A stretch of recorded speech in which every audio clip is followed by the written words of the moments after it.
പാണഞ്ചേരി ഗ്രാമപഞ്ചായത്തിൽ കർഷക ദിനം ആചരിച്ചു.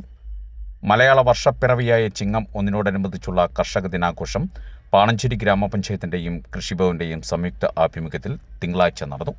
പഞ്ചായത്തിലെ സഹകരണ സംഘങ്ങൾ, പാടശേഖര സമിതികൾ, പച്ചക്കറി ക്ലസ്റ്ററുകൾ, കൃഷിക്കൂട്ടങ്ങൾ എന്നിവയുടെ സഹകരണത്തോടെ പാണഞ്ചേരി ഗ്രാമപഞ്ചായത്ത് ഹാളിൽ രാവിലെ 10-ന് ആരംഭിച്ച പൊതുയോഗം ഒല്ലൂർ നിയോജകമണ്ഡലം MLA കെ രാജൻ ഉദ്ഘാടനം ചെയ്തു.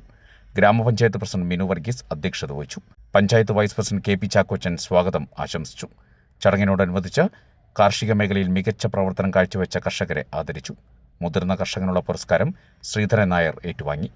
ചടങ്ങിൽ Ollukkara block panchayat president Sreevidya Rajesh, vice president Mathew Ninan, സ്ഥിരം സമിതി അധ്യക്ഷരായ KA അബൂബക്കർ, രാജി ഗരീജ, പഞ്ചായത്ത് സ്ഥിരം സമിതി അധ്യക്ഷൻ ജോളി ജോർജ്, വിനോദ് തേനംപറമ്പിൽ, ഒല്ലൂക്കര ബ്ലോക്ക് പഞ്ചായത്ത് പ്രതിപക്ഷ നേതാവ് KC അഭിലാഷ്, പഞ്ചായത്ത് അംഗം അജു തോമസ്, മുൻ ഗ്രാമപഞ്ചായത്ത് പ്രസിഡന്റ് PB രവീന്ദ്രൻ, വിവിധ രാഷ്ട്രീയ കക്ഷികളുടെ പ്രതിനിധികൾ, സഹകരണ ബാങ്ക് പ്രസിഡന്റുമാർ, പഞ്ചായത്തിലെ വിവിധ വാർഡ് അംഗങ്ങൾ, ഉദ്യോഗസ്ഥർ എന്നിവരുൾപ്പെടെ നിരവധി പേർ ആശംസകൾ അറിയിച്ച് സംസാരിച്ചു.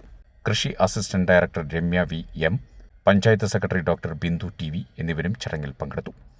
പാണഞ്ചേരി കൃഷി officer doctor Gautham Suresh SP നന്ദി പ്രകാശിപ്പിച്ചു. തുടർന്ന് അദ്ദേഹത്തിൻ്റെ നേതൃത്വത്തിൽ ശാസ്ത്രീയ പച്ചക്കറി കൃഷി എന്ന വിഷയത്തിൽ സെമിനാറും സംഘടിപ്പിച്ചു. ഇതോടെ കർഷക ദിനാഘോഷ പരിപാടികൾക്ക് സമാപനമായി.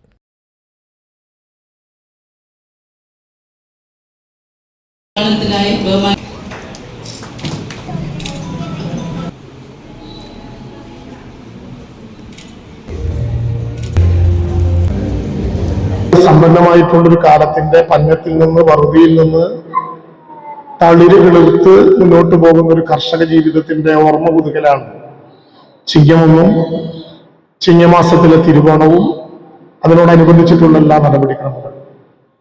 പാണഞ്ചേരി ഗ്രാമപഞ്ചായത്തിന് നമ്മുടെ മണ്ഡലത്തിലെ തന്നെ കാർഷിക മേഖലയിൽ വളരെ പ്രധാനപ്പെട്ട പ്രത്യേകതകളുണ്ട്. ഒരുപക്ഷെ നമ്മുടെ ജില്ലയിൽ തന്നെ ഏറ്റവും കൂടുതൽ പച്ചക്കറി ക്ലസ്റ്റർ നിലനിൽക്കുന്ന ഒരു പഞ്ചായത്താണ് പാണഞ്ചേരി പഞ്ചായത്ത്. എനിക്ക് തോന്നുന്നു ഇപ്പോഴും 19 പച്ചക്കറി ക്ലസ്റ്ററുകൾ ഇവിടെ നിലനിൽക്കുന്നുണ്ട്. അതുകൊണ്ട് തന്നെ കാർഷിക മേഖലയിൽ ഉൽപ്പന്നങ്ങൾ, വിളകൾ ഉത്പാദിപ്പിക്കുന്നതിനും അതിനെ മുന്നോട്ട് കൊണ്ടുപോകുന്നതിനുമൊക്കെ വളരെ ഗൗരവമായ പങ്ക് വഹിക്കാൻ കഴിയുന്ന ഒരു പഞ്ചായത്താണ് ഈ പഞ്ചായത്ത്.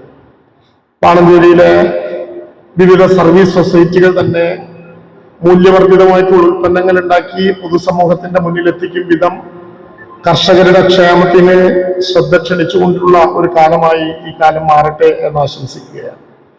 നമ്മുടെ നിയോജകമണ്ഡലത്തിൽ കഴിഞ്ഞ സർക്കാരിന്റെ കാലത്ത് ഒരു മോഡേൺ കൃഷിഭവൻ, ഒരു സ്മാർട്ട് കൃഷിഭവൻ പണിയാൻ ഒരു സ്ഥലം നിർദ്ദേശിക്കണം എന്നാവശ്യപ്പെട്ടപ്പോൾ പഞ്ചായത്തിന്റെ കോമ്പൗണ്ടിനകത്ത് കൃഷിഭവന് ഒരു സ്ഥലമുണ്ടെങ്കിലും അതിന് താഴെ നമ്മുടെ എക്യുപ്മെന്റ്സ് ഒക്കെ വെക്കാൻ വേണ്ടിയിട്ടുള്ളൊരു പ്രദേശമുണ്ടെങ്കിലും മോഡേൺ കൃഷിഭവന് വേണ്ടി 2 കോടി രൂപ സർക്കാർ നൽകണം. അതിനൊരു സ്ഥലം പ്രത്യേകിച്ച് അന്ന് ഞാൻ മന്ത്രിയായതുകൊണ്ട് ഒരു മന്ത്രിമണ്ഡലത്തിൽ വേണം എന്ന് പറഞ്ഞപ്പോ ആ സ്ഥലത്തിന് ഞാൻ ചൂണ്ടിക്കാണിച്ചു കൊടുത്തത്, നിശ്ചയിച്ചത്, നിർമ്മാണ പ്രവർത്തനം ആരംഭിച്ചത് ഈ പാണഞ്ചേരിയിലാണ്.